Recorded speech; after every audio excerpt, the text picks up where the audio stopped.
தனியே வந்த 4 கரங்களோடு அந்த பாயாசத்தை கண்ணன் எடுத்து இலையோடு தூக்கி பிடித்து உறிஞ்சி குடிக்க ஆரம்பித்தார்.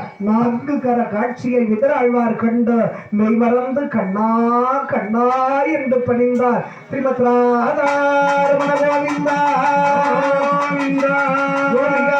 ரமண கோவிந்தா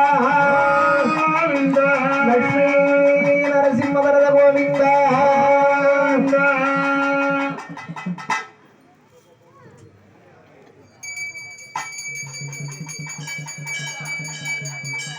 எங்கன்னா வச்சா சரி வடிக்கிறாங்களா?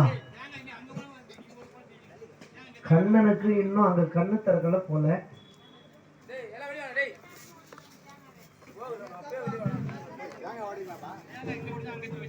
பாயாசத்தை 4 கரங்களோடு கண்ண பரமாத்மா உறிஞ்சி குடித்தார். இந்நிலையிலே இரவெல்லாம் கண்ண பரமாத்மாவை துரியோதன மன்னனுக்கு நாடு கேட்பதற்காக வந்திருக்கிறேன் என்று விதராழ்வாரிடத்திலே சொல்ல பேசி உரையாடி கொண்டிருந்த விதராழ்வார் துரியோதன நாடு கொடுப்பானா என்று கேட்க விருந்தில் மகிழ்ந்து உறவாடுகின்ற கண்ண பரமாத்மா கேட்பது நம்ம விருப்பம், கொடுக்கிறானா இல்லையா என்பதை பார்ப்போம் என்பதாக இருக்க பொழுது புலர்ந்தது. பொழுது புலர்கிற வேளையிலே கண்ணன் துரியோதன மன்னனை சந்திக்க செல்லுகிறார். துரியோதன மன்னன் அங்கே சிறப்பாக தன்னை அலங்கரித்துக் கொண்டு ராஜசபைக்கு வருகிறார்.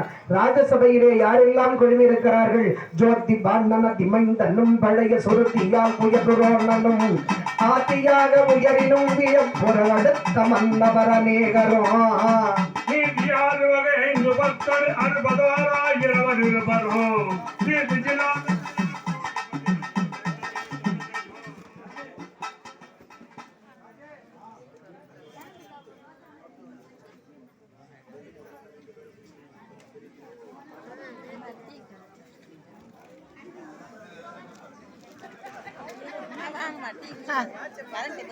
கரண்ட்